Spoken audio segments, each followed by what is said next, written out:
On a entrepris la démarche il y a 2 ans en arrière de supprimer la voiture de notre foyer.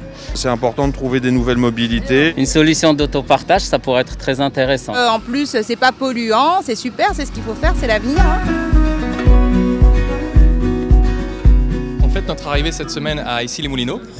On était depuis 1 an sur Paris, Clichy et Boulogne-Billancourt. Et depuis cette semaine, on est présent à Issy-les-Moulineaux, Vanves, Sèvres et Meudon. C'est une application d'autopartage. C'est un petit peu comme les services de trottinettes ou de scooters en libre service. Vous voyez, ils sont stationnés en bas de chez vous, en voirie. Vous les géolocalisez via l'appli et vous déverrouillez la voiture via l'appli. Tout se fait via l'application.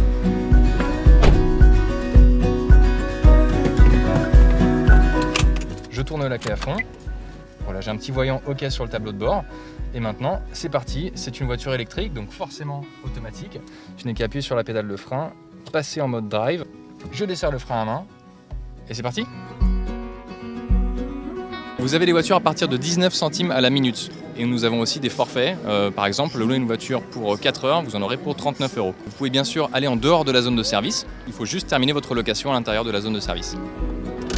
Alors ça y est, nous sommes revenus dans la zone de service.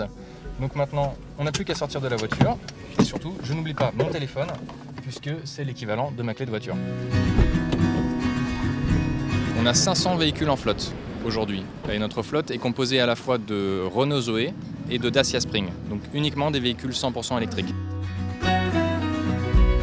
Fabriquer une voiture, ça a un coût pour l'écologie. Quand on imagine qu'une voiture personnelle est utilisée 5% du temps, on se rend compte que c'est un gros gâchis. Ce qu'on peut faire aujourd'hui grâce à la technologie qui est embarquée dans votre téléphone et dans les voitures, c'est de partager ces voitures plus efficacement. Ça veut dire qu'en fait, on a besoin de fabriquer moins de voitures pour faire le même nombre de trajets. Si on prend les trajets qui ont été effectués par les Citizen, c'est comme ça qu'on appelle nos utilisateurs, on a économisé en effet plusieurs centaines de tonnes de CO2 si on comparait avec un trajet avec une voiture lambda. La part de la voiture sur des trajets de 5 km représente près de 75%.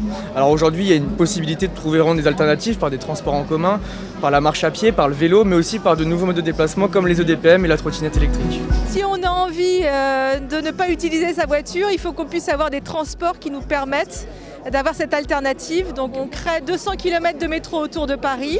On va organiser les mobilités, les nouvelles mobilités autour de la gare pour pouvoir y parvenir par tout mode, à pied, en vélo, en 2 roues, divers et variés, et en voiture. Nous sommes tous ensemble pour réduire l'empreinte carbone. Il faut qu'on aille dans cette direction de la voiture partagée et des nouvelles mobilités pour mieux vivre, mieux respirer.